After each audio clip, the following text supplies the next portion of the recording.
Hi, patience. Patience is the companion of wisdom. Today is 19th of November 2020. Let us have a quick discussion of all these important articles. Rapid GK yesterday questions के answers हैं राजस्थान राजस्थान में है ये Ghana bird sanctuary. Garden city of India बोलते हैं बेंगलुरु को। बास straight ये ऑस्ट्रेलिया है, ये तस्मानिया है एंड दिस इज बास स्ट्रेट। यूएसए और कनाडा के बीच में है 49th parallel. Thames Thames river है, इसके बैंक पे लंदन सिचुएटेड है। ये जो डेजर्ट है कराकुम, ये तुर्कमेनिस्तान और कजाकिस्तान में है located. So these are answers of yesterday questions. आज के सवाल हैं who has authored the famous book India wins freedom. India wins freedom के ऑथर का नाम बताइए। Who founded the Fort William College in Calcutta. Nil Darpan एक बुक है, फेमस बुक है। इसमें plight of indigo farmer mention किया है। इसके ऑथर का नाम क्या है? The economic history of India, this is also a very important book. Who rot this book? Who was the first governor general of India? Governor general of India. And Vasco D gamma India कब आया था और किस जगह पर आया था? तो ये आज के सवाल हैं। आज हम पढ़ेंगे army builds extreme weather habitats for troops in Ladakh. Vaccine, Pfizer, new challenges. This is India and USA relation. There is a commentary. This is reinventing cities. ये बहुत important article है, urban planning and city management. The need for maximum government, MSME and fiscal packages, stimulus, finance panel for PPP for health infrastructure. Plasma therapy, ICMR. ये offset और lease, Indian air force नए planes ले रही है lease पे। This is again very important, Miyawaki forest. इसमें क्या होता है 20-25 ईयर में एक फॉरेस्ट रेडी हो जाता है। Who won the war over Karabakh. War में कोई जीतता नहीं है, सबका नुकसान होता है। Extend PLI to laptop to help tap these many billion market. And this is कल्सपर डैम, ये काफी न्यूज में चल रहा है। ये आज पूरा मैप देखते हैं इस खंबात रीजन का, gulf of Khambhat. So we are going to talk about all these important articles in next about 35 to 40 minutes. This is our reference material, The Hindu, and this is Indian Express. Both are Delhi edition. ये front page का headline है, army builds extreme weather habitats for troops in Ladakh. Ladakh क्या है? लद्दाख एक प्लेटू है मतलब उसकी height ज़्यादा है प्लस विंटर्स भी आ रहा है, तो यहाँ पे टेरेन जो है वो बहुत डिफिकल्ट हो जाता है। एयर ऑक्सीजन का भी यहाँ पे लेवल कम होता है, तो एक्सट्रीम वेदर में ट्रूप्स यहाँ पे डिप्लॉय करना it's a big challenge, big task, but ये जरूरी है। व्हाई? बिकॉज LAC में इंडिया और चाइना का फेस ऑफ चल रहा है। So that is why usually हम ट्रूप्स को वैकेंट कर देते हैं इन पोस्ट को at the time during the time of winters, but इस बार हम ऐसा नहीं कर सकते।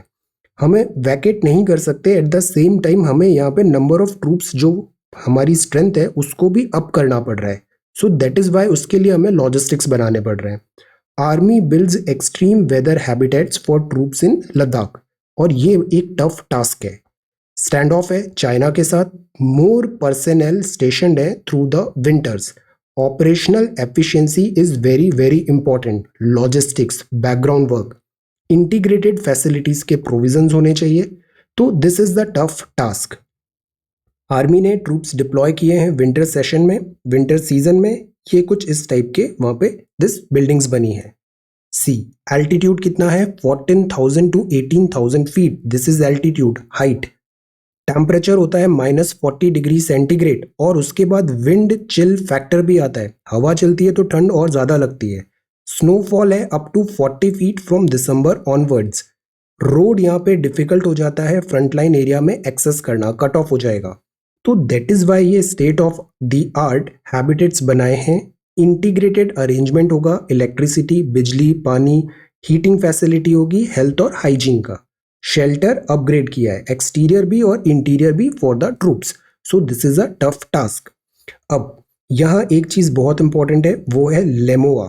अभी जब US से टाइज देखे थे, 2+2 डायलॉग्स भी हुए थे, लेमोआ, बेका, ये सब हमने बात किया था। लेमोआ अब काफी यूजफुल नजर आया। USA में लेमोआ मतलब क्या था? Logistics, exchange, memorandum. तो लॉजिस्टिक्स में क्या आता है? ये सारी चीजें आती है जो वहां पे रहना ऑपरेशन को सक्सेस करने के लिए जरूरी है। तो लेमोआ के अंदर ही 15,000 extreme weather clothings from USA procure करने की भी अभी बात चल रही है। लोकल सप्लाईज भी हैं हमारे पास और स्टॉकिंग्स भी हैं राशंस की। The point is we are well prepared, well covered है। चाइना ये एक्सपेक्ट नहीं कर रहा था हमसे कि हम इतना ज़्यादा यहाँ पे स्ट्रॉन्ग रेस्पॉन्स शो करेंगे, but we are strong. Army builds extreme weather habitats for troops in Ladakh. So this is the first news. Second news है वैक्सीनेशन के ट्रायल शोड 95% सक्सेस। ये फाइजर बोल रहा है। फाइजर मॉडर्ना अभी काफ़ी ज़्यादा न्यूज़ में चल रहे हैं, दोनों वैक्सीनेशन कैंडिडेट हैं। तो जो फाइजर है ये फर्म अप्लाई कर रही है इमरजेंसी यूज में, नॉर्मल यूजेज में नहीं, इमरजेंसी यूज में यूएस एफडीए से अप्रूवल लेगी तो पेशेंट्स को ये वैक्सीनेशन दिया जा पाएगा in emergency condition. Consistent results आए हैं इसके across age and ethnicity. This is important because Covid different age group को डिफरेंटली भी अफेक्ट कर रहा है और इथनिसिटीज में भी इसने अच्छे रिजल्ट्स दिए। Must be stored at -70 degree centigrade. अब ये बॉटलनेक आता है फाइजर का कि फाइजर को एफिकेशियस बने रहने के लिए जो स्टोरेज टेम्परेचर है वो -70 डिग्री सेंटीग्रेड चाहिए, कोल्ड स्टोरेज। अब इंडिया जैसी कंट्री में या फिर अफ्रीकन कंट्रीज में कोल्ड स्टोरेज इंफ्रास्ट्रक्चर इतना वेल डेवलप्ड है भी नहीं और पॉपुलेशन भी ज़्यादा है। So that is why vaccination delivery एक बहुत बड़ा चैलेंज होने वाला है। So meanwhile this is the news, but it is good. Vaccination के जो कैंडिडेट हैं ये सक्सेस होंगे तो इनको फॉलो करते हुए और सक्सेस आएगा। This is good in total. This is beating the chill. ये क्या है? विंटर केयर है। कश्मीर, कश्मीर में बहुत ठंड पड़ रही है। Kashmir vendors selling kangri. ये क्या होता है? ये कांगरी कहलाते हैं। Look at here, this is kangri. ये ट्रेडिशनल फायर पॉट होते हैं श्रीनगर में। People fill kangri with lighted charcoal, दिस कोयला, and keep themselves warm during the winter. Charcoal keep themselves warm during the winter. Bituminous, lignite, anthracite coal के types होते हैं depending upon the carbon percentage. Class 10th geography. तो यहाँ charcoal ऐसे है, कांगड़ी नाम है, charcoal fire pots. New challenge. अब आंसर लिखते हैं ना, कहीं पे आप ये वर्ड यूज कर सकते हो, kangri. So this is why peripheral जो न्यूज़पेपर पढ़ते हैं ना, न्यूज़पेपर का कोई ऑल्टरनेटिव नहीं है, ट्रस्ट मी। न्यूज़पेपर का कोई ऑल्टरनेटिव नहीं है। न्यूज़पेपर से पेरिफेरल नॉलेज होती है, बहुत सारी चीज़ें पढ़ती है, कॉम्प्रिहेंशन बेटर होता है, रीडिंग स्किल्स आती है। टोटैलिटी में newspaper is the best. So beating the chill. Then ये फ्रंट पेज है द हिंदू का। Then this is the second one. यहाँ हम डायरेक्ट एडिटोरियल में आते हैं, बीच में बहुत सारी पॉलिटिकल न्यूज़ है। So let us cover this editorial. New challenges. एक ये एडिटोरियल है जिसमें इंडिया एंड यूएसए, कल प्राइम मिनिस्टर ने बात किया था प्रेसिडेंट इलेक्ट जो बाइडन से और कमला हैरिस वाइस प्रेसिडेंट। ये एडिटोरियल है and this is about Biden's presidency for India and the world. इन दोनों को हम एक साथ मिला के पढ़ते हैं। See, India must not fight shy of engaging with the Biden administration on contentious issues. Contentious issues भी हैं, मतलब जिसमें दोनों सेम पेज में नहीं है, इंडिया एंड यूएसए। तो India must not fight shy of engaging, but differences are there, but still cooperation and convergence is possible. तो Indian prime minister and president elect Joe Biden USA ने अभी telephone पे conversation किया। Prime minister ने खुद tweet करके बताया कि इन सब मुद्दों पे हमारी बात हुई। स्ट्रेटेजिक पार्टनरशिप होगा, कोविड-19, पैंडेमिक, क्लाइमेट चेंज और इंडो पैसिफिक रीजन। ये बहुत इंपॉर्टेंट है। IR if you are writing mains this year, Indo Pacific region और एक क्वाड, ये दोनों बहुत इंपॉर्टेंट है आईआर सेक्शन में। इंडो पैसिफिक, आरसीईपी भी आ गया है। So this is the tweet. और similarly Kamala Harris vice president elect से भी प्राइम मिनिस्टर ने बात किया और राइट नोट में रिलेशंस डेवलप करने की बात बताई। ये रीड आउट्स हैं। लीडर्स ने कमिट किया कि स्ट्रेंथन करेंगे इंडो यूएस का कॉम्प्रिहेंसिव ग्लोबल स्ट्रैटेजिक पार्टनरशिप पूरे विश्व में, एंड कोऑपरेशन होगा ग्लोबल चैलेंजेस में। ग्लोबल चैलेंजेस मतलब जो पूरे विश्व को इम्पैक्ट करते हैं, जैसे economy, climate change, Covid, pandemic etcetera, including this Covid, affordable vaccination, climate change and Indo Pacific region. ये रीड आउट ना इंडियन एमईए के रीड आउट में भी है और जो ट्रांजिशन की टीम है बाइडन की, दोनों ने ये वर्ड यूज किया है, Indo Pacific reason. So this is important. Biden ने ये कहा कि स्ट्रेंथन करना है democracy at home and abroad. इसका भी बहुत वेटेज है इस सेंटेंस का। यूएसए के अंदर भी डेमोक्रेसी, और यूएसए यूजुअली क्रूसेडर रहा है democracy all over the world का। तो strengthening democracy at home and abroad. तो ये जो टाइम है ना, जैसे जनवरी आएगा तब नया प्रेसिडेंट आएगा, अगर मिस्टर ट्रम्प कंसीड करें, टर्म्स एंड कंडीशंस अप्लाइड, तो अगर नया प्रेसिडेंट आएगा तो इमीडिएट जो प्रायोरिटीज होगी बाइडन की, वो होगा कि वो अपने घर को, मतलब यूएसए को सेट इन ऑर्डर करें, कोविड-19 पे ध्यान दें और इकोनॉमी पे ध्यान दें, बिकॉज यूएसए में भी अनएम्प्लॉयमेंट का लेवल बहुत तेजी से बढ़ रहा है। और ये सारी चीजें क्या होती है, मैक्रो इकोनॉमिक्स। कल हमने मैक्रो इकोनॉमिक्स भी स्टार्ट कर दिया है, एनसीईआरटी।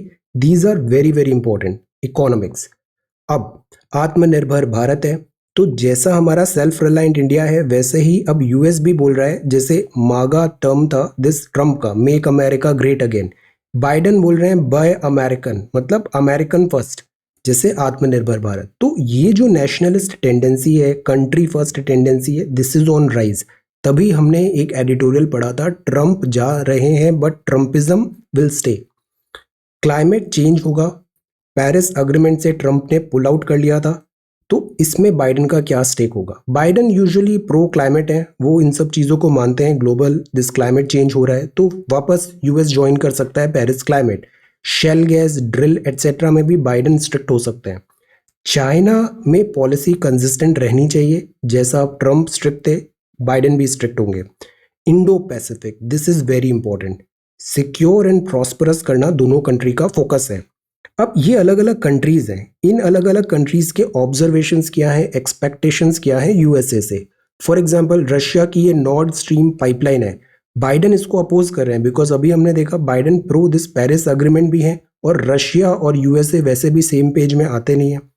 चाइना फियर कर रहा है मोर अक्यूट हो जाएगा ट्रेड वॉर, क्योंकि जो ओबामा इरा था, बाइडन क्या है, वाइस प्रेसिडेंट थे ओबामा इरा में, ओबामा एडमिनिस्ट्रेशन में 2009 to this Obama, Biden VP थे उस टाइम पे, और ये दोनों क्या है, डेमोक्रेट्स हैं। तो डेमोक्रेट्स एंड जो ओबामा एडमिनिस्ट्रेशन अगर कंटिन्यू रहा तो बाइडन भी हॉस्टाइल हो सकते हैं this pivot to Asia. Israel and some Gulf states हैं, इजराइल और सम गल्फ स्टेट्स है, इन्होंने भी वार्निंग है against diminishing pressure on Iran. ये हमने गल्फ पढ़ा है, इधर सऊदी है इधर ईरान है, इनकी आपस में बनती नहीं है। इजराइल एंड सम, और इजराइल और गल्फ कंट्रीज की आपस में फ्रेंडशिप बढ़ने लग गई है, Abraham accord, UAE and Bahrain. Iran की यहाँ पे दोनों की फ्रेंडशिप नहीं है, यूएसए की भी फ्रेंडशिप नहीं है ईरान से। Venezuela, Iran and Cuba hope for moderation करेंगे, बिकॉज ट्रम्प बहुत ज़्यादा स्ट्रिक्ट हो रहे थे। ईरान का जो न्यूक्लियर डील था ट्रम्प ने उसको भी स्क्वाश कर दिया था, तो ईरान अब सोच रहा है कि बाइडन यहाँ पे थोड़ा ईजी होंगे। Europe seeks greater respect and consideration, this is also important, because Trump ने यहाँ पे भी एक फ्रंट ओपन कर दिया था यूरोप के अगेंस्ट, तो ये अब बाइडन का प्रायोरिटी होगा। रीस्टोरेशन करेंगे मेंबरशिप ऑफ डब्ल्यूएचओ, जब कोविड हुआ तो ट्रम्प ने डब्ल्यूएचओ को ब्लेम किया और इससे बाहर हो गया। क्लाइमेट चेंज अकॉर्ड पेरिस से, Iran nuclear deal because Obama की थी एंड Trump Obama not on same page, तो ईरान न्यूक्लियर डील उसने कैंसिल कर दिया था ट्रम्प ने। So restoring credibility to world trade organisation भी प्रायोरिटी होगी। तो बाइडन के पास बहुत ज़्यादा वर्क रहेगा अभी। पहले तो जो उसका दिस होम है, हाउस इन ऑर्डर करना है, सेकंड डेमोक्रेसी, थर्ड देन ये सारी चीज़ें जो तेज़ी से आ रही है, कोविड-19, economic, climate change and this global politics, global this international relations. So this should be the focus area, immediate focus area. अब वर्ल्ड का जो टेंडेंसी अभी चल रहा है ना, तो वर्ल्ड के वो दिन गए कि पहले जैसे डुअल पावर था, बाइपोलर वर्ल्ड था, Russia USSR and this USA था, फिर वर्ल्ड में यूनिपोलर हो गया यूएसए। अभी का जो वर्ल्ड है ना वो प्लूरलिस्ट है, मल्टी अलाइनमेंट जरूरी है। दैट इज वाई स्कॉलर्स ये भी बोल रहे हैं आरसीपी से हम अगर इसको इग्नोर कर रहे हैं तो it could be a mistake. Pluralist multi alignment is the new world order, इस पे हमें फोकस करना चाहिए। अब यूएसए बिकॉज ओल्डेस्ट डेमोक्रेसी है, डेमोक्रेसी एक फॉर्म ऑफ गवर्नमेंट होती है, डिफरेंट फॉर्म ऑफ गवर्नमेंट्स होते हैं, 5 मिनट इंग्लिश में देखा था हमने, ऑटोक्रेसी होती है, देन डेमोक्रेसी होती है, या फिर मोनार्क रूल होता है। तो डेमोक्रेसी होती है, इसमें रूल बाय दिस जनता, जनता अपने इलेक्टेड रिप्रेजेंटेटिव सेलेक्ट कर रही है और वो फिर सरकार चला रहे हैं। डेमोक्रेसी में सरकार जो होता है वो, एग्जीक्यूटिव जो होते हैं वो टेम्पररी होते हैं, जैसे हमारे यहाँ चुनाव होते हैं, मिनिस्टर 5 साल बाद सरकार बदल भी सकती है, बट अगर जैसे आप सिविल सर्विसेज क्वालिफाई कर रहे हो तो you would be permanent executive, 25-30 year तक आप सर्विस देंगे। बट पॉलिटिकल एग्जीक्यूटिव 5 ईयर्स के लिए होते हैं और यूएसए में 4 ईयर्स के लिए होते हैं। तो कई बार पॉलिसी में क्या होता है, अप डाउन होता है या फिर फ्लिप फ्लॉप होता है। ट्रंप ने ये डिसीजन लिया, अब बाइडेन उसको चेंज कर देंगे। जैसे हमने 2015 में पेरिस क्लाइमेट साइन किया था, ओबामा एडमिनिस्ट्रेशन, ट्रंप ने आते ही उसको चेंज कर दिया। अभी 2+2 डायलॉग में हमने बेका एंड ऑल साइन किया फाउंडेशन अग्रीमेंट, और फिर ट्रंप एडमिनिस्ट्रेशन हार गया और बाइडेन आ गए। तो पॉलिसी में कंटिन्यूटी नहीं होती मैनी टाइम्स। तो discuss the merits and demerits of democratic form of government. Democracy is not perfect, ये परफेक्ट नहीं है और पूरे वर्ल्ड के लिए ये सूटेबल भी नहीं है, बट इसमें मेरिट्स भी बहुत है। जो फॉर्म ऑफ गवर्नमेंट्स हमने अभी तक देखी है उसमें बेस्ट सूटेड डेमोक्रेसी होती है, और डेमोक्रेसी सेल्फ करेक्टिंग भी होती है। 9th 10th 11th this political science की book polity very good, NCERT, have a look. ये सारी चीजें फॉर्डर पॉइंट्स बहुत अच्छे हैं वहां पे। तो discuss the merit and demerit of democratic form of government, this is the question number 1 for today. Now the next is री इन्वेंटिंग सिटीज। एक नया अर्बन डेवलपमेंट चाहिए, पैराडाइम जो होगा वो फोकस होना चाहिए कटिंग डिसीज स्प्रेड। सी, कोविड के केसेस देखिए सबसे ज्यादा कहाँ आते हैं, महाराष्ट्र में आते हैं। महाराष्ट्र में मुंबई और पुणे, ऊपर अपना दिल्ली में आते हैं। ये जितने भी शहर है ना, ये सारे हॉटस्पॉट बने हुए हैं कोविड-19 के। तो प्रॉब्लम इन सिटीज में है। नया अर्बन डेवलपमेंट पैराडाइम जरूरी है on cutting disease spread. Prime minister अभी ब्लूमबर्ग इकोनॉमी फोरम में बात कर रहे थे। इन्होंने बोला री इमेजिन करें अर्बन प्लानिंग। जैसे हैदराबाद का फ्लड आ गया, फ्लडिंग क्यों हो रही है, चेन्नई में फ्लड आ गया। अर्बन प्लानिंग पुअर है, डेवलपमेंट की जरूरत है सिटीज में और टाउन्स में भी। Healthy and liveable life after कोविड-19 क्या, ये एक बहुत अच्छा अपॉर्चुनिटी है। स्क्रैच हम फ्रेश यहाँ पे प्लानिंग करें, और जो रिफ्लेक्ट करे कि जो इंफ्रास्ट्रक्चर है ना, वो हमारा प्रॉब्लम ये था कि इंफ्रास्ट्रक्चर रेडी नहीं है वायरस टाइप स्प्रेड का, पैंडेमिक का। बहुत सारे यहाँ पे बॉटल नेक्स हैं और क्रैक्स हैं जिसको वायरस जैसे पैंडेमिक ने एक्सपोज करके रख दिया है। धारावी स्लम में काफी केसेस आए थे शुरू में, बट लो इम्पैक्ट हुआ, स्क्रीनिंग अच्छे से किया गया और हर्ड इम्यूनिटी आ गई वहां पे। रैपिड ट्रांसमिशन मुंबई, दिल्ली, बैंगलोर, चेन्नई, ये इनएविटेबल आउटकम है, मतलब अपरिहार्य है, because population is so huge. Metro में भी इतना पॉपुलेटेड है। मुंबई की जो लोकल ट्रेन्स हैं, यहाँ पे आप कैसे सोशल डिस्टेंसिंग रख सकते हैं। Inability to practice distancing norms. Affordable rental. अब दूसरी प्रॉब्लम आती है, वो होती है दिस हाउसिंग का। जैसे स्लम्स डेवलप होते हैं, क्यों होते हैं, बिकॉज हाउसिंग नहीं मिलती है। अभी दिल्ली में रेलवेज के आसपास के स्लम सेंटर्स को हटाने की बात किया था कोर्ट ने। तो स्लम्स जैसी चीजें हैं, अर्बन स्लम्स भी हैं, अर्बन प्लानिंग भी है। सबसे इंपॉर्टेंट चीज है अफोर्डेबल हाउसिंग। हाउसिंग दे, घर, मकान, और वो अफोर्डेबल भी हो। ये कॉर्नर स्टोन होगा सस्टेनेबल और हेल्दी सिटी का। It also represents India's weakest link. But हमारे यहाँ हाउसिंग ही सबसे बड़ी प्रॉब्लम है। शहर में house is very very difficult. और एक और चीज होती है कि जो हाउस होता है वो अफोर्डेबल भी होना चाहिए, बिकॉज इन रीच बजट में होना चाहिए। Housing complexes that is why जरूरी हो। और जो दूसरी चीज होती है कि कुछ लोग शहर जाते हैं एम्प्लॉयमेंट के लिए, माइग्रेशन में अभी हम ह्यूमन ज्योग्राफी में भी पढ़ेंगे। तो pull factor and push factor होते हैं। सिटी में पुल फैक्टर होते हैं जो खींचते हैं एम्प्लॉयमेंट अपनी तरफ, दिस माइग्रेशन अपनी तरफ। पर सब लोग यहाँ केवल एम्प्लॉयमेंट के लिए जाते हैं, सब लोग यहाँ बसने के लिए नहीं जाते। तो दे वांट रेंटल, किराया चाहिए, किराए का मकान चाहिए। तो affordable rental housing complexes we should focus. इसका बहुत अच्छा एग्जाम्पल है, जैसे वर्ल्ड वॉर हुआ था, काफी ज्यादा डिस्ट्रक्शन हुआ, उसके बाद जापान एंड यूरोप में ये चीज बहुत उभर के आई, affordable rental housing complexes. So what we immediately need to do is fundamentals. जैसे यूपीएससी की प्रिपरेशन में भी हम फंडामेंटल्स पे ध्यान देते नहीं है और हम हाई फाई चीज़ों के पीछे भागते हैं। ये अचीव होती नहीं है और फंडामेंटल्स भी खराब हो जाते हैं and then back to zero. यही बात हमारी अर्बन प्लानिंग में भी है। हम सोचते हैं स्मार्ट सिटीज़ बनाए, अरे पहले सिंपल सिटीज़, सिंपल हाउसिंग तो बनाए, फिर हम स्मार्ट सिटीज़ पे फोकस करेंगे। एक्सपेंसिव शो पीस रह जाता है वरना ये स्मार्ट सिटीज़। एयर पॉल्यूशन हमारी प्रायोरिटी होनी चाहिए। म्युनिसिपल सॉलिड वेस्ट डिस्पोजल, इसमें ऑल्दो हमने बहुत अच्छा काम किया है, Swachh Bharat mission, solid waste disposal, water quality better करें। और सबसे इंपॉर्टेंट है अर्बन मोबिलिटी। अर्बन मोबिलिटी मतलब ट्रांसपोर्टेशन। ये ट्रांसपोर्टेशन पब्लिक ट्रांसपोर्टेशन पे ज़्यादा फोकस करें, बिकॉज ये रोड है, जितना 10 कार में जितने लोग बैठेंगे ना, उतना ही इतने कम एरिया में एक बस में लोग आ सकते हैं। तो दैट इज़ वाई जो पब्लिक ट्रांसपोर्ट होता है वो एनी डे बेटर होता है इंडिविजुअल व्हीकल से। पॉल्यूशन कम होता है, स्पेस कम होता है, ट्रैफिक नहीं होता है, कंजेशन नहीं होता है, इट्स गुड। बट उसके लिए उसको safe and secure and available बनाना ज़रूरी होगा, अर्बन मोबिलिटी। पास्ट के स्काउट्स हैं जैसे cholera, plague, global flu pandemic हुआ, तो ये जो घाव लगे थे, इससे हमने sewerage, water handling, social housing, health care जैसी चीज़ों को बेटर किया। और फिर अब आप देखो ये सब डिसीजेज अब नहीं होती है, cholera, plague and global flu. तो सिमिलरली कोविड-19 में भी हमें it's time to reinvent. तो this is the entire essence of this article, reinventing cities. This is the second question. Bring out the significance of sustainable urban planning for Indian cities. What have we missed out in its absence? Discuss. हमने क्या miss किया है उसको discuss करना है, और significance क्या है सस्टेनेबल अर्बन प्लानिंग। जब भी अर्बन प्लानिंग का कोई क्वेश्चन आता है ना, वहाँ एक बार आईवीसी का मेंशन जरूर करना चाहिए, इंडस वैली सिविलाइजेशन का, बिकॉज इनकी अर्बन प्लानिंग बहुत अच्छी थी, सिलेबस में भी है। So try to do this question. Second question, then this news article is about judiciary. Judiciary पे अभी बहुत ज़्यादा आर्टिकल्स आ रहे हैं। कल जैसे इंडियन एक्सप्रेस का आर्टिकल था, यहाँ पे उसका रेफरेंस भी दिया है कि इंडियन एक्सप्रेस का जो आर्टिकल कल हमने देखा, आर्टिकल 32 भी था, और इस आर्टिकल में ये भी बताया था कि जुडिशरी बहुत ज़्यादा कई बार सब्जेक्टिव भी हो रही है, जुडिशरी को अपना दिस गेम अप करने की ज़रूरत है, ऐसी बातें थी।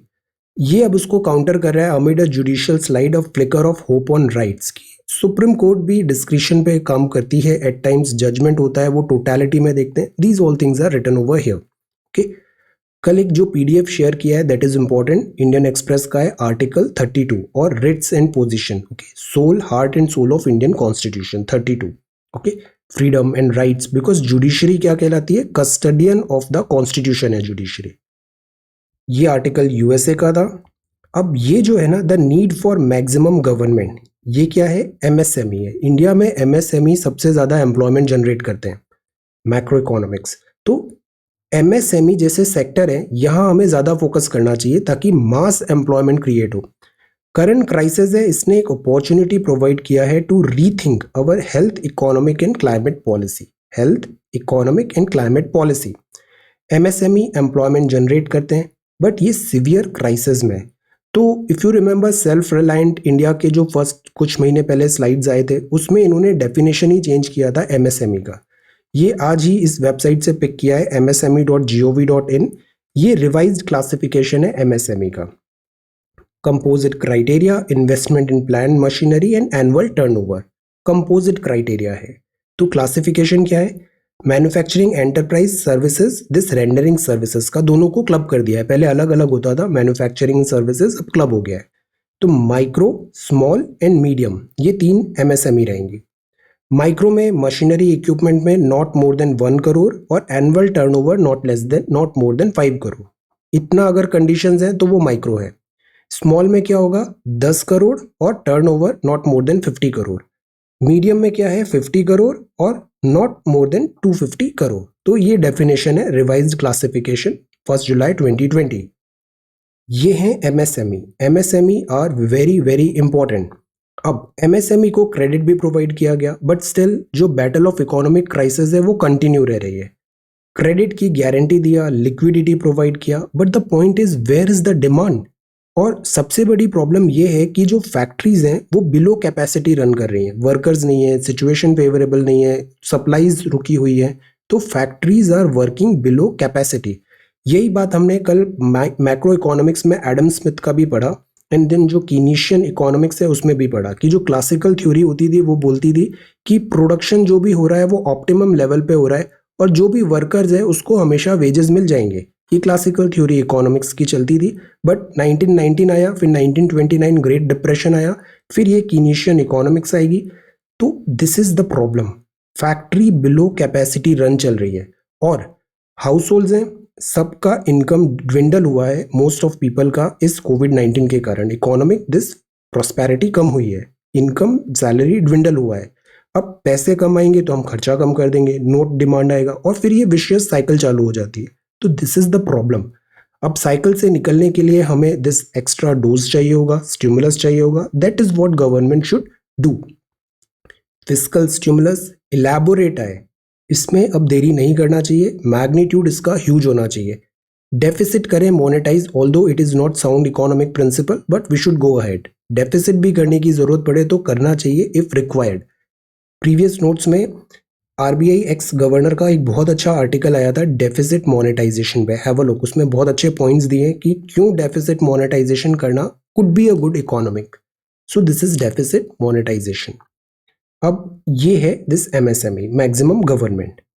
फिर अब फाइनेंस पैनल की रिपोर्ट है, प्रेसिडेंट साहब को सबमिट कर दिया है। ये सौमित्राज वर्ड है, Satyajit Ray, Soumitra Chatterjee, skills, interest, socio political belief, काफ़ी इंपॉर्टेंट कंट्रीब्यूशन है। The storage tale of two vaccine, Moderna की वैक्सीन में ज़्यादा प्रॉमिस है डेवलपिंग कंट्री में, फाइजर, बिकॉज फाइजर को -70 डिग्री सेंटीग्रेड चाहिए, ये मुश्किल रहेगा। Vegetable prices in a pickle, then this is survey of forest dwellers in Jammu and Kashmir, expect strong ties to stay focus technology, vaccine, energy and defence में। ये finance panel की report है, ये बोल रही है PPP on health infrastructure, health infrastructure we need to do better. जैसे अभी बात है fiscal stimulus, spending by the centre, सरकार जब खर्चे करती है ना तो उससे क्या होता है, ये इकोनॉमी को बूस्ट मिलता है। जैसे मैक्रो इकोनॉमिक्स कल अगेन हमने पढ़ा कि उसमें क्या होता है, आइडियल कंडीशंस होती है ना तो गवर्नमेंट इंटरवेंशन की ज़रूरत ही नहीं है। जो बायर्स हैं, सेलर्स हैं, दोनों अपने स्मार्ट हैं, अपना बेस्ट डिसीजन लेंगे, economist are not required. But the point is ideal situation होती नहीं है, आइडियल सिचुएशन नहीं होती। गवर्नमेंट बहुत सारे काम करती है और उस काम का प्रॉफिट कमाना मकसद नहीं होता है, वो मकसद होता है कि एक सर्विस प्रोवाइड करें लोगों को। तो हर कोई काम हम प्रॉफिट के लिए नहीं करते हैं। So this is the thing. Finance panel बोल रहा है PPP on health infra, spending by the centre and states need to go up very significantly in the sector. Health infrastructure में स्पेंडिंग हमें रिटर्न बेटर मिलेगा। तो ये कुछ बातें हैं, national cadre and trust deficit है, we need to work on this. अभी ये रिपोर्ट पब्लिक होगा, अभी पार्लियामेंट में आएगा, फिर हम इसको और अच्छे से बात करेंगे। यहाँ पे जो बेसिक्स हैं, article 280 reports and all, have a look at notes. ICMR against है indiscriminate use of plasma therapy. एक टाइम था प्लाज्मा थेरेपी बड़ी प्रॉमिसिंग लग रही थी, बट अब इसमें भी क्वेश्चंस उठ गए। ये थी प्लाज्मा थेरेपी, कोविड पेशेंट है, सर्वाइवर हो गया, उसकी बॉडी में एंटीबॉडी आ गई, उससे हमने सीरम ड्रॉ किया और प्रिवेंशन एंड ट्रीटमेंट दोनों के लिए ये अब यूज हो पाएगा। सो this is plasma therapy, specific criteria and all plasma therapy. तो ये बोला गया है इनडिस्क्रिमिनेट यूज में नहीं करना है, इसका अभी इतना शॉर्ट रिजल्ट्स नहीं है। Then with dossier Pakistan tries to kill two birds with one shot. अपना एफएटीएफ में पाकिस्तान इज फेसिंग हीट, तो अटेंशन डाइवर्ट करने के लिए this is the tactic, these are the tactics. IAF है for short term leasing of trainer aircraft, leasing, leasing defence acquisition policy में एक नया कैटेगरी ऐड हुआ है, leasing trainer aircraft and light copter. Usually हमको कोई चीज़ चाहिए तो वो हम रेडीमेड खरीदते हैं या फिर इंडिया में उसको बुलाते हैं कि आप प्रोडक्शन करो। अब एक तीसरा कैटेगरी आ गया है लीज, मतलब 10 साल के लिए, 15 साल के लिए काइंड ऑफ रेंट पे वो चीज़ हमने ली है, लीज। ऑफसेट के क्लॉज हैं, उसमें भी गवर्नमेंट टू गवर्नमेंट है, सिंगल वेंडर है, एबी इनिशियो, तो वहाँ ऑफसेट क्लॉज भी अब हट गए हैं। ऑफसेट मतलब अगर कोई बहुत बड़ा सामान खरीद रहे हैं 100 रुपए का, तो उसका कुछ 30 रुपए आपको इंडिया में इन्वेस्ट करना पड़ता था, वो offset clause is now gone. 100 रुपए नहीं होता है, ये $1 मिलियन का होते हैं, बट जस्ट फॉर रेफरेंस। तो ऑफसेट अभी ऐसा यहाँ पे हट गया है। लीज भी अब एक नया क्राइटेरिया आ गया है डिफेंस एक्विजिशन प्रोसीजर में। इसके अंदर एयरफोर्स अभी ट्रेनर एयरक्राफ्ट लेगा और लाइट कॉप्टर्स लेगा। एयरफोर्स भी अगर हम एसएसबी क्वालिफाई करते हैं तो हमारे को ऑप्शन मिलता है कि आपको टेक्निकल में जाना है या फिर आप लॉजिस्टिक्स में जाना चाहते हो या फिर फ्लाइंग में जाना होता है। फ्लाइंग जब हम चूज करते हैं तो फिर उनका फिर एक पीएबीटी टेस्ट भी होता है, पायलट एप्टीट्यूड बैटरी टेस्ट। यहाँ पे इस टेस्ट को एक ही बार दे सकते हैं, ऐसे रीडिंग एंड ऑल इंस्ट्रूमेंट्स वगैरह ये सब होता है, बैलेंस वीडियो गेम जैसा होता है।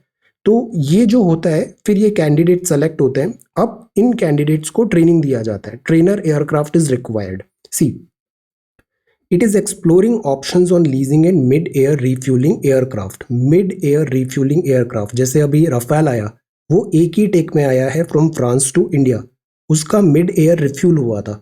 तो एक बहुत बड़ा प्लेन साथ में चलेगा जिसमें पेट्रोल जो इनका फ्यूल है वो रहेगा, और वो फिर मिड एयर में रिफ्यूल कर देगा दिस एयरक्राफ्ट को, मिड एयर रिफ्यूलिंग एयरक्राफ्ट। तो ये रिलीज हुआ है डीएपी में। ये किरण ट्रेनर्स हैं, ये ऑब्सोलीट हो गए थे, इनमें अभी कुछ एक्सीडेंट्स भी हुए हैं।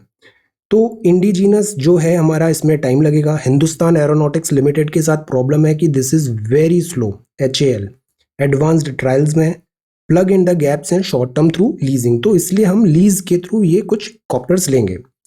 फिर 6 रशियन IL-78 टैंकर्स भी लेंगे, प्रोक्योर करेंगे 6 new aircraft. So this is the new category lease and offset, and these are the aircrafts.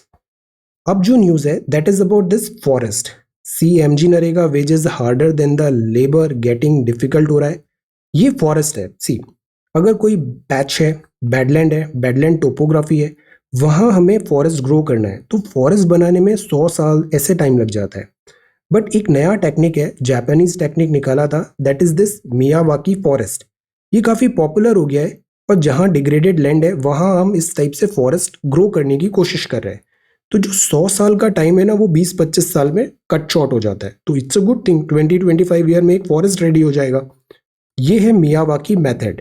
इसको अगर क्विकली देखें तो कट शॉर्ट करने के लिए हम क्या करते हैं, हम पहले तो सीड्स लेते हैं नेचुरल ट्रॉपिकल फॉरेस्ट के। नेचुरल सीड्स लिए हमने, उन सीड्स को जर्मिनेट करते हैं नर्सरी में artificial condition. Then leaves sprout होते हैं, सिडलिंग बनती है, फिर उसको पोर्ट करते हैं। Roots group generally fill the container, ऐसे कंटेनर में उसको नर्सरी में हमने पौधा तैयार किया। फिर उस पौधे को हम कल्टीवेट करेंगे नेट्स में, 60% ऑफ सनलाइट 1 और 2 मंथ तक उसको प्रोवाइड करेंगे। तो सी, ऐसे प्रोटेक्टेड एनवायरनमेंट में उसको हम तेजी से ग्रो कराते हैं, बिकॉज 100 को कम करके हमें 20-25 साल लाने हैं। फिर जब हम उसको ग्रेजुअली नेचुरल एनवायरनमेंट में रिलीज करते हैं, नेचुरल एनवायरनमेंट में 1 हफ्ते 1 मंथ के लिए, और फिर नेचुरल एनवायरनमेंट में हम उसका जो मेंटेनेंस है उसको ग्रेजुअली कम करते हैं, और इन दी एंड उसको नेचुरली ग्रो करने के लिए लीव कर देते हैं। प्रोसेस से ये फायदा होता है कि 100 साल छोटे हो गए 20-25 साल में। No management is the best management. No management is the best management. कई बार मुझे जब फीडबैक भी देने का होता है ना आंसर राइटिंग में, मैनी अ टाइम्स पता है no feedback is better feedback. इससे क्या होता है, अगर if you do this thing कि इस डायरेक्शन में सोचना है, तो फिर स्टूडेंट केवल उसी डायरेक्शन में सोचेगा, ओरिजिनलिटी कल होती है। No management is the best management. एक ब्रॉड गाइडलाइंस है, जैसे यहाँ पे हमने एक ब्रॉड उसको प्रिपेयर कर दिया, इनिशियल थ्रस्ट दे दिया, अब let it grow, let it grow. No management is best management. So this is Japanese technique. अब ये जो न्यूज़ है, this is thriving in a crowd, ये कहाँ पे यूज कर रहे हैं, ये श्रीरंगम कॉन्क्रीट जंगल यहाँ पे इन्होंने तैयार किया है चेन्नई में। तो it's an excellent feat. This is Miyawaki forest, ये ऐसे रेडी करते हैं। डॉलर्स इन द स्ट्रीम है, this is flight mode on, dolphins of Kovalam and other stories हैं, this is the road to discovery showcase. World news, officials Trump, mister Trump, then this is nuclear deal if US sanctions are lifted. Iran is very happy, will return to nuclear deal if US sanctions are lifted. Iran को mister Trump बिल्कुल पसंद नहीं थे। Tehran return to commitment can be done automatically. Then UK Labour denies key post to Jeremy Corbyn, वहाँ के leader है labour के। This is Michigan Pelosi who won the war over Karabakh. War में किसी की जीत नहीं होती, वॉर होता है तो सब हारते हैं।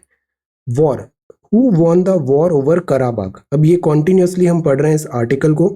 ये है कॉकेकस रीजन, ये है अजरबैजान, ये है Armenia.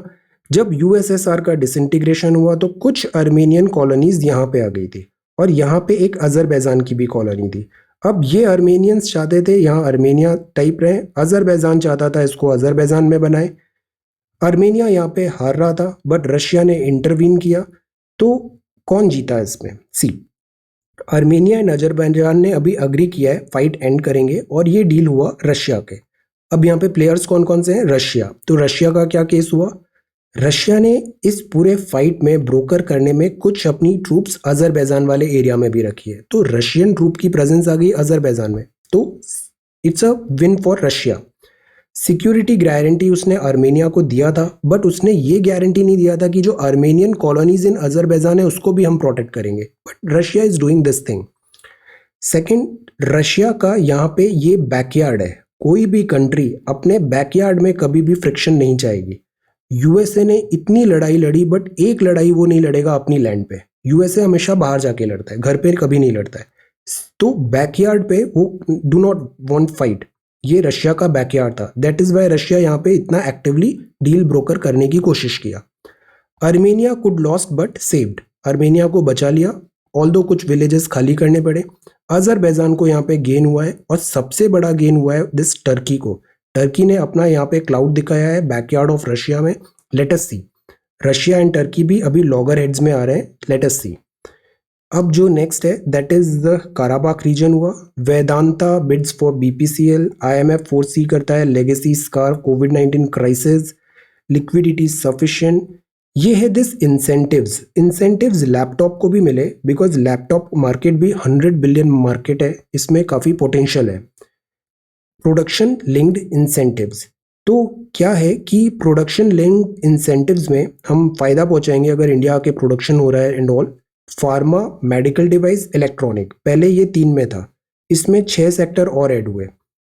Food processing, telecom, electronics, textile, steel, automobile, auto component, photovoltaic modules etcetera, air conditioner, LED etcetera. यहाँ बहुत ज़्यादा पोटेंशियल था तो हमने इसको एक्सपैंड किया। अभी एक्सपैंड है कि इधर लैपटॉप भी इंक्लूड करें प्रोडक्शन लिंक्ड इंसेंटिव में, बिकॉज यहाँ भी एक बड़ा मार्केट है। जो आईसीईए है वो बहुत अपॉर्चुनिटी देख रहा है 2025 तक, India cellular and electronics association.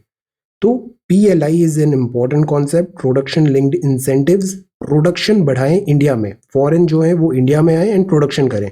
Laptop में भी अब हम इंसेंटिव्स देंगे, इस पे डेवलप हो रही है ये न्यूज़, अभी इसमें और सेक्टर्स इंक्लूड होंगे। Then this is then map. So extend PLI है, then post festival demand will be key, because ये जो पीक आया था, स्पाइक आया था, ये पेंटअप डिमांड भी हो सकती है और फेस्टिवल डिमांड भी हो सकती है। अगर ये पीक सस्टेन करेगा तो वो बताएगा कि हम इकोनॉमिक रिकवरी कर पाए हैं। Alexander Zverev and this is sports news. अब आते हैं इंडियन एक्सप्रेस में, दिस इज अबाउट LSC, हमने यहाँ पे दिस बेटर इंफ्रा डेवलप कर रहे हैं। Then this is NK Singh साहब, रिंग साइड व्यू, अड्डा share, sombre milestone, 5 lakh cases आ गए हैं, हाईएस्ट टोल है दिल्ली में। कल बॉर्डर चेक भी हो रहा था नोएडा से आने वाले, और इधर बॉर्डर चेक पे दिस कोविड-19 टेस्ट। ये बहुत इंपॉर्टेंट न्यूज़ है। She is a cop who rescued 76 kids, get out of turn promotion. जब बहुत अच्छा काम करते हैं ना तो उसको रिवॉर्ड भी मिलता है, तो आउट ऑफ टर्न प्रमोशन दिया है बिकॉज 76 किड्स को यहाँ पे इन्होंने रेस्क्यू किया। तो ये हेड कांस्टेबल थे, इनको अभी आउट ऑफ टर्न प्रमोशन होगा।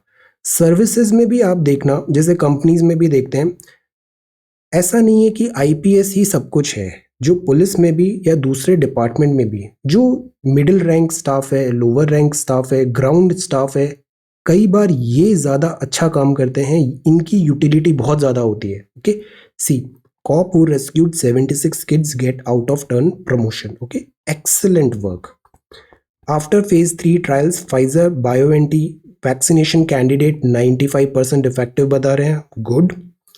ये एडिटोरियल है, diatribe and distrust rhetoric and this is paternity leave. ये भी अब हमारा कल्चर चेंज हो रहा है। पहले ऐसा होता था किड्स हैं मतलब it's only responsibility of mother, no, paternity leave is also there.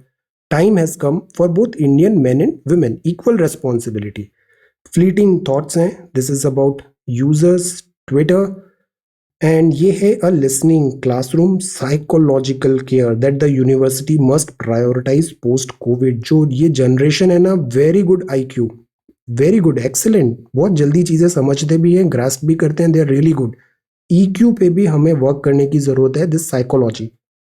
The debt of gratitude, and this is about standing with this Myanmar, exports are the answers, RCP के प्रो में बहुत सारे पॉइंट्स आ रहे हैं आजकल। What a failed bank means, एक और बैंक अभी है मोरेटोरियम पे रख दिया, लक्ष्मी विलास बैंक। मोरेटोरियम में रखा मतलब उसकी फाइनेंस कंडीशन अच्छी नहीं दिख रही थी, तो RBI बिकॉज मॉनिटर करता है इन्हें, तो RBI इनको कुछ टाइम के लिए मोरेटोरियम पे रख दिया है। 30 डेज का मोरेटोरियम रखा है लक्ष्मी विलास बैंक लिमिटेड को। ये सब्सिडरी है DBS बैंक का, DBS बैंक है सिंगापुर का।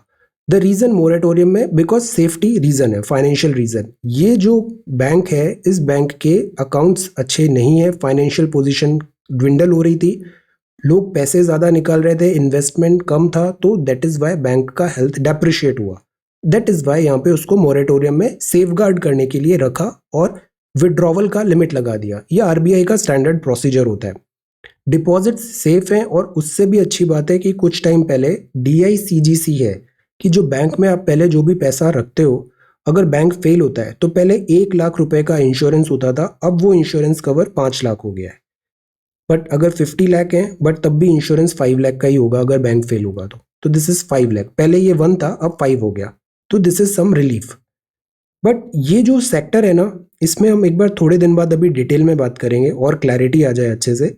ILNFS 2018 से ये स्टार्ट हुआ फाइनेंशियल सेक्टर, और ये ना चेन रिएक्शन है, एक खराब होता है तो दूसरे में आता है, फिर तीसरे में, इस तरीके से चेन रिएक्शन स्टार्ट हो गई। और फिर आ गया कोविड-19, तो चीज़ें फिर नोज डाइव हो गई बहुत सारी। अब इसमें देखते हैं आरबीआई का क्या इंटरवेंशन होगा, बिकॉज पहले जैसे यस बैंक था उसको रेस्क्यू किया यहाँ पे। लेट अस सी यहाँ पे क्या रूल होता है। बेसल 3 फ्रेमवर्क्स भी होते हैं यहाँ पे। ओके, देन ये डीम्ड फॉरेस्ट है, Karnataka want to declassify them. UK ban कर देगा पेट्रोल कार 2030 तक। Problem of Indian aviation is not cost, it's the price. US ने अभी ये 73 मैक्स जो है बोइंग, इसके कुछ प्लेन क्रैश हो गए थे और इसमें कुछ टेक्निकल डिज़ाइन फ्लॉज नज़र आए थे, तो इसको सारे बोइंग 737 मैक्स को इन्होंने ग्राउंड कर दिया। अब इन्होंने कुछ रीवर्क किया है, उसमें चेंजेस हैं, वापस प्रोविज़न है इनको वापस लॉन्च करने के। ये मैप है, बहुत टाइम से ये एरिया बहुत न्यूज़ में है। दिस इज खंबात की खाड़ी, दिस गल्फ ऑफ खंबात। ये गल्फ ऑफ खंबात में यहाँ पे आ रही है Mahi river, so this is a fresh water. यहाँ पे आ रही है दिस दादर रिवर, ये आ रहा है Narmada, this is Narmada river. फिर नीचे ताप्ती भी आएगी। ये भरभूत बैराज है, नर्मदा डिस्ट्रीब्यूशन कैनाल है। ये बात एक प्रोविजंस आइडिया आया कि क्यों ना यहाँ पे हम एक डैम बना दें। अगर हमने ऐसे डैम बना दिया, इस एरिया को ब्लॉक कर दिया, तो ये होगा ओशन, ये होगा अपना वाटर, और यहाँ पे सब फ्रेश वाटर आ रहा है, दादर का भी आ रहा है, माही का भी आ रहा है, और नर्मदा को भी पहुंचा देंगे। तो इससे क्या होगा, ये फ्रेश वाटर एक लेक बन जाएगी, और ये बिगेस्ट फ्रेश वाटर लेक बन सकती है इस टाइप के सिस्टम में। और बिकॉज समुद्र का पानी तो इतना यूजफुल होता नहीं है, अगर ये फ्रेश वाटर लेक बनेगी, एंड नंबर ऑफ इसकी यूज केसेस हो सकते हैं, वाटर पूरा प्रॉब्लम इस एरिया का सॉल्व हो जाएगा। तो ये ड्रीम डैम है Kalpasar. This is PLI to laptop. Karabakh में किसकी जीत हुई? Miyawaki forest. ये नया ऑप्शन है लीज लेने का। प्लाज्मा थेरेपी फुल प्रूफ नहीं है, PPP हेल्थ, ये नई डेफिनेशन MSME की।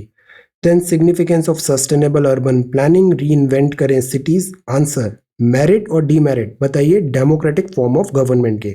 NCRTs are good, new challenges हैं, और ये LSE है। So this is 19th of November 2020. Thank you so much for watching this video. Take care, study well, and be safe.